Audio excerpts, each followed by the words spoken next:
আসসালামু আলাইকুম। ওয়ালাইকুম আসসালাম। আরে হাজি, কি অবস্থা? কবে জামিন হলো?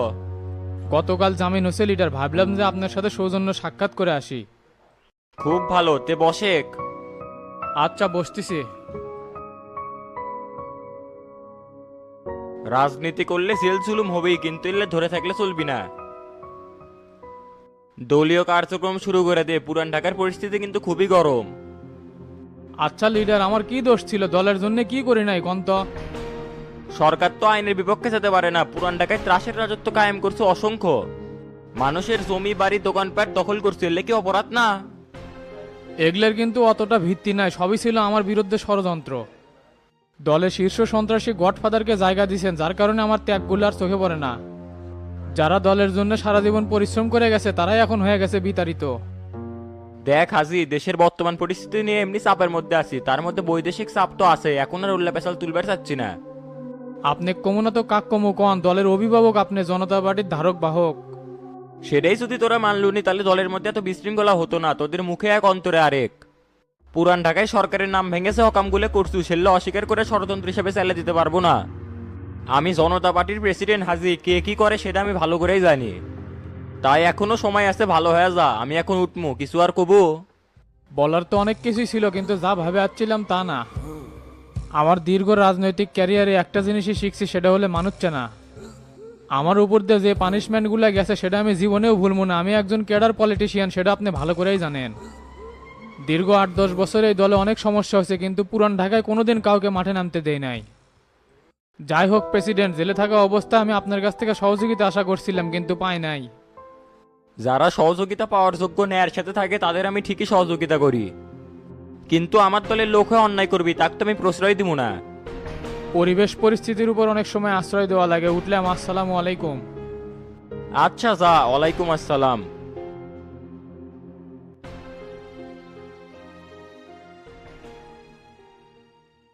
শামসু, অনেকক্ষণ হলেই তো ওয়েট করিচ্ছি, আর কতক্ষণ লাগবে? ভাই আমি গাড়ির মধ্যে কাছাকাছি আছি, আর ধরেন 10 মিনিট লাগবে। আচ্ছা ঠিক আছে, আসো।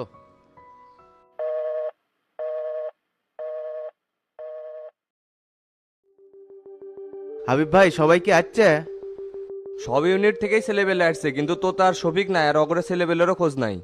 প্রথম দিনই যদি টাইম এলোমেলো হয়ে যায় তাহলে তো হবে না, ফোন দেন। ফোন দিয়ে লাভ নাই, তো তার শফিক আসবি না।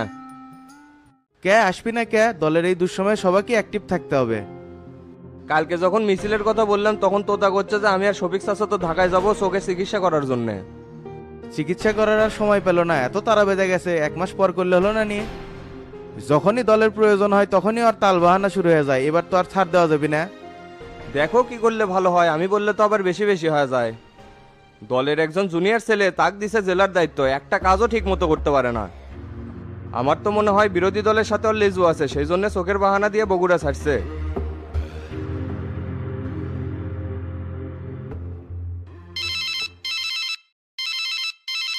শামসু, তুমি কি ব্যস্ত আছো না ফ্রি? ফিরে আসি চাচা, তে বলেন এলাকার কি অবস্থা? এলাকার অবস্থা তো খুব একটা ভালো না, সেই জন্য চিন্তা করছি সকাল বিকাল মিছিল করবো, তাতে করে বগুড়াবাসী বুঝুক জনতা পার্টি মাঠ ছাড়েনি। সিদ্ধান্ত তো ভালো, এই সময় যত মাঠে থাকবেন বিরোধী দলরা তত ভয় পাবি। কিন্তু ঝামেলা হচ্ছে শফিক আর তোতাক নিয়ে, ওরা চোখের চিকিৎসার বাহানা দিয়ে ঢাকাত যাচ্ছে। এখন তুমিই কও, উনি যদি 1 মাস পর চিকিৎসাটা করতো তাহলে কি খুব বেশি ক্ষতি হইতো? 1.5 বছর ধরে তুমি এই অবস্থাতেই আছে। তো তার ছবি করছে ডিস্টার্ব, এরা হলো কাদের মোল্লার লোক। রাজনীতির সাইনবোর্ড লাগে অর্থ হাতে লিবি, এটা হচ্ছে এদের মূল লক্ষ্য। কিন্তু জনগণের সাথে এত বড় আয়নাবাজি চাচা, আমি তো মানে লিবার পাব না। আপনি ছবিক আর তোতাক মাইনাস করে প্রোগ্রাম করতে থাকেন, ওগুলো বিষয় পরে দেখা যাবিনি। ঠিক আছে, তাহলে আমি মিছিলটা সেরে আসি।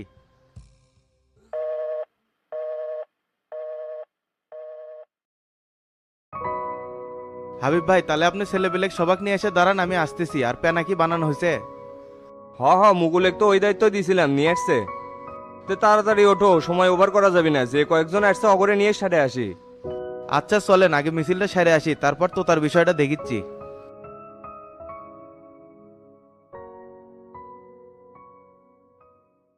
ভাই আসসালামু আলাইকুম।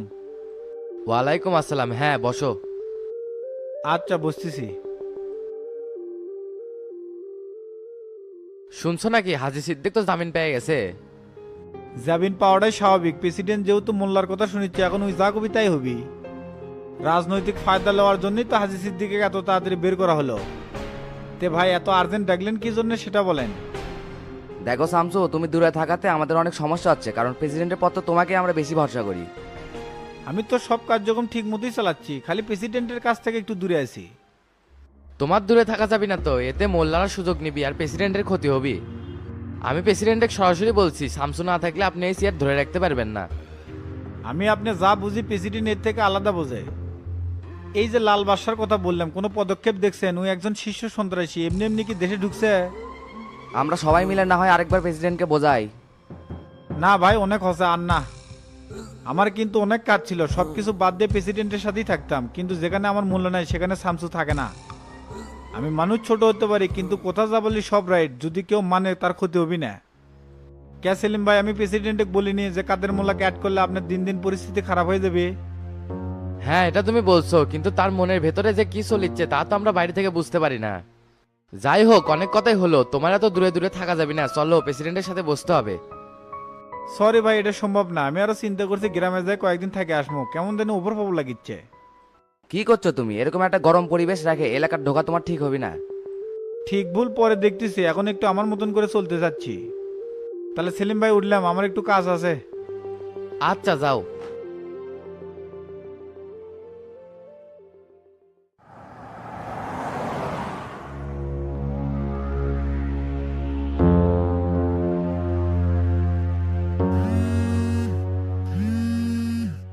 এ কোথায় আছিস? স্যার এখনো বাড়ি আছি, আপনার বাসায় যাব? না, ওখানেই থাকে, আমি আসতেছি।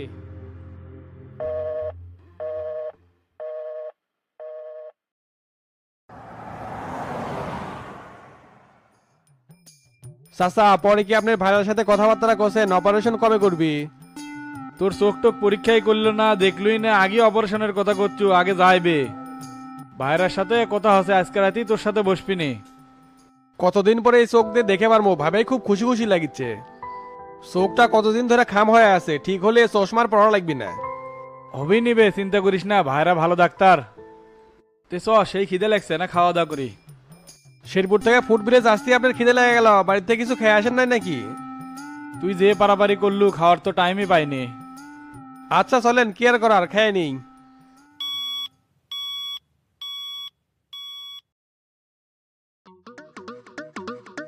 এ ওয়েটার, এদিকে আসে তো। জি স্যার, বলেন কি খাবেন? ভাত, ডাল, গরুর মাংস, মুরগি মাংস, খাসির মাংস, কোল্ড ড্রিঙ্কস আর কাতলা মাছ। হাই হাই, শালা কি অর্ডার দিচ্ছে, মনে হচ্ছে জন্মের খাও খেয়ে নিবি। তে তো তা তুই কি খাবো? আমি বাড়িতে খেয়ে যাচ্ছি, কিছু খাবো না, খালি একটা ঠান্ডার অর্ডার দেন। এ ভাই, যেগুলো অর্ডার দিলাম তাড়াতাড়ি নিয়ে আসেন, খিদে লাগছে কিন্তু। আচ্ছা স্যার, 5 মিনিট ওয়েট করেন, আনিচ্ছি।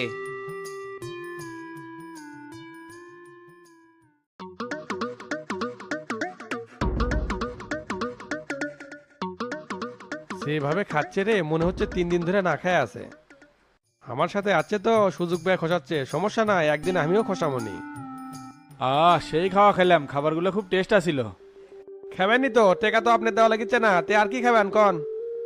তোর কামে আছে, আমি টাকা খরচ করবো নাকি? আর কিছু খাবো না, তাড়াতাড়ি বিলটা দিয়ে চ, রওনা দিই। এ ওইটার বিল কত আছে? স্যার 2170 টাকা মাত্র। শালা যেভাবে খরচ করা শুরু করছে, মনে হচ্ছে এর পেছনেই আমার 1 লাখ টাকা পড়বি। আচ্ছা যাও, আমি কাউন্টারে যেয়া দিচ্ছি। তে চাচা চলেন, রওনা দেই। আচ্ছা চলে।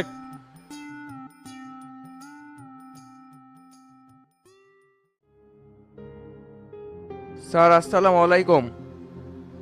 ওয়ালাইকুম আসসালাম। হে বাদল, বলতো এখানে কি কি ঘটছে? স্যার একটা ছেলে আসছিল, ওকে তো আমি চিনি না, কিন্তু এক পর্যায়ে ওর নাম বললো রমজান। প্রথমে 50,000 টাকা দাবি করে, আমি দিতে না চাইলে এক পর্যায়ে পিস্তল থেকে ম্যাচ শুরু করে। জীবনের ভয়ে স্যার টাকাটা দিয়েছি, কিন্তু বাড়ির কোনো ক্ষতি হবার দেয়নি। ওই হচ্ছে আজাদের লোক, আপনি জেলে যাওয়ার পর থেকে ডিস্টার্ব শুরু করছে। চিন্তা করিস না, আজা থেকে এবার খায় ভালাম, ও শালার বেড়ার খুব বার বাড়ছে। সন্ধ্যা থেকে বার আবার ওপেন কর, আমি সিকিউরিটির ব্যবস্থা করতেছি। স্যার 1 সপ্তাহ পর ওপেন করি, তাহলে ভালো হবি। কি জন্যে ভালো হবে? কাস্টমাররা ভয় পেয়েছে, কয়েকদিন গ্যাপ দিলে সবাই আসা শুরু করবি, খারার ওপর তো আর কেউ আসবি না। হ্যাঁ, কথায় যুক্তি আছে। তাহলে কর্মচারীদের বেতন ক্লিয়ার করে 5 তারিখে সবাইকে আসতে বলিস। আচ্ছা স্যার, আর আজাদের বিষয়টা আপনি একটু এই সময়ের মধ্যে দেখেন, না হলে বার চালানো কঠিন হয়ে যাবে। ওই চিন্তা তোর করা লাগবে না, তোকে যা করলাম তাই কর। ঠিক আছে স্যার।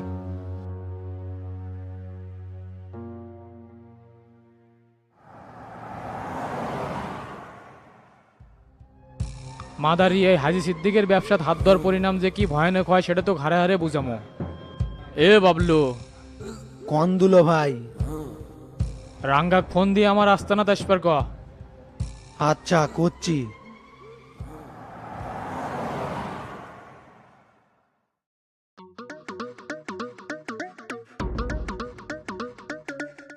আস্তে খাও, ললিত বাসবি তে উপজেলাত গেছিলে?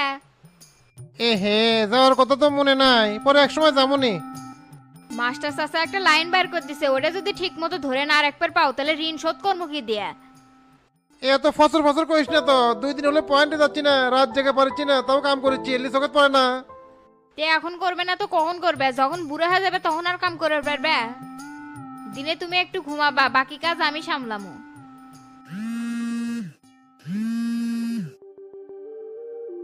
এ চুপ করো তো, দেখি তো কেটেবেন ফোন দিছে। হ্যালো, আপনি কি আয়নাল সাহেব বলতেছেন? হ্যাঁ, আইনাল করছি, তে কেটো আপনি? উপজেলাতে স্বপন মাহমুদ, আপনার নামে তো টিসিবির মাল আছে, কাগজপত্র নিয়ে চলে আসেন। তে এখনই কি যাওয়া লাগবে? একটু পরে গেলে হবে না? এখনই চলে আসেন, জিনিসপত্রগুলো রিসিভ করে প্যাকেট করা লাগবে না, ওটা তো সময় লাগবে। আচ্ছা, আসছি।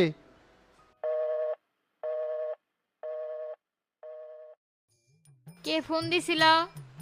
তুই তো আমার বসে থাকা দেখে পারিস না, কাম চলে যাচ্ছে। উপজেলার থেকে ফোন দিছে, টিসিবির মাল আছে, এখনই যাওয়া লাগবে। ভালোই হলো, তাহলে যাও দেখা করো গা। আচ্ছা, যাচ্ছি।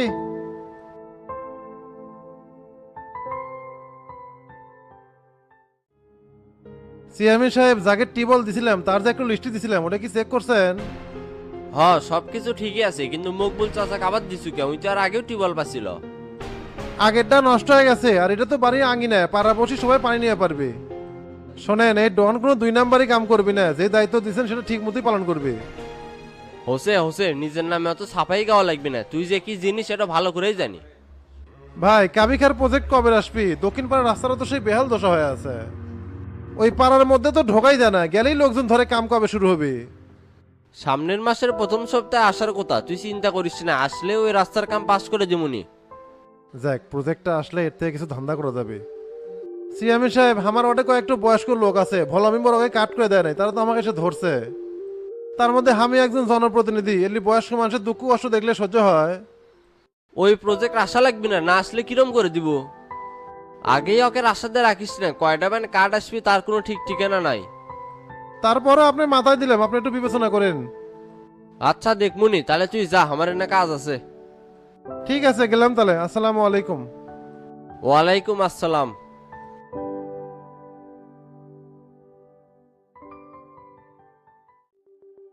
মিজানে কতবার কল দিলাম, এই শালা রিসিভই করলো না, দেখি গোল্লাক কল দি।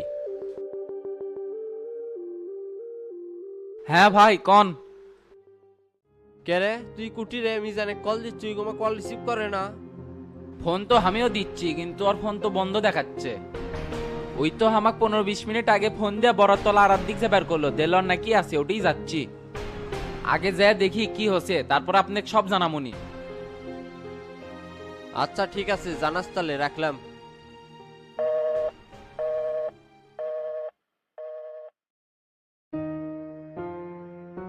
কি রে মিজান, আজকের মাল কেঙ্কারে এলে কিন্তু বারমার থেকে লিয়াচ্ছি। মাল নো অতনে মাই কেন এই মিনিট ধরছে। মাই আপনাকে একটা কথা কমে যাচ্ছি, বিষয়টা কিন্তু খুব সিরিয়াস। পিনিকে আসি, এর মধ্যে আবার কি সিরিয়াস কথা কব? না ফিলিংস লি? না না ভাই, ইয়ার কি না, মনোযোগ দিয়ে শোনেন। মনে হচ্ছে বিষয়টা খুব গম্ভীর। তে কি হচ্ছে ক? কিরে দেলু, কি খবর? চোখ মুখ দেখে তো মনে হচ্ছে সেই পিনিক করছো। এ গোল্লা ভাই, আপনি কেমনে জানলেন যে আমরা এটি আছি? মিজান খবর দিছে, সেটা বিষয় না, যেটা করছি মনোযোগ দিয়ে শোন। তুই যে গাঞ্জার ব্যবসা করিস এটা শেল্টার দন দেয় না? না, ডন ভাইকে শেল্টার দিবি, উই মাঝে মধ্যে আসে জিনিসপাতি খাইয়া যায় এই। এ মিছা কথা কস না, আমি কিন্তু সব খোঁজ খবর নিয়ে যাচ্ছি, ব্যাস চাইলে সত্যি কথা ক। না মানে ভাই একটু তো এনা শেল্টার দেয়, পুলিশ টুলিশ যাতে ঝামেলা না করে ওই বিষয়টা দেখে। শোন, তোর একটা কাজ করা লাগবি, ডন যে তোকে শেল্টার দেয় এটা নিয়ে পুলিশে ধরে দিমু, সেই জন্য আমাকে সহযোগিতা করা লাগবি। আমি কেমনে সহযোগিতা করবো? তাহলে তো পুলিশ আমাকে ধরে নিয়ে দেবে। পুলিশ তোকে ধরে নিয়ে যাবি সেটা সমস্যা নাই, তোকে আমরা 1 সপ্তাহের মধ্যে বের করে নিয়ে আসবো, কিন্তু আমাকে মূল টার্গেট ডনেক জেলে পাঠান। শালা মাদারি জনপ্রতিনিধি হয়ে মাদকের শেল্টার দেয়, এত বড় সাহস! শোন, ভালো করে করছে, আমাকে সহযোগিতা কর, না হলে কিন্তু এখনই পোজ মারতে মারতে পুলিশের কাছে নিয়ে যাবো। এই অকাম করেন না ভাই, আমি সহযোগিতা করবো, কিন্তু আমার ব্যবসা যে লাটে উঠে দেবে। ওডে না তোর চিন্তা করা লাগবি না, তোকে তো তাড়াতাড়ি বের করে নিয়ে আসমই, তার মধ্যে এই কয়দিনের যে ক্ষতি সেটাও পুষে দেবো। তাহলে কোনো সমস্যা নাই, কোন কি করা লাগবে?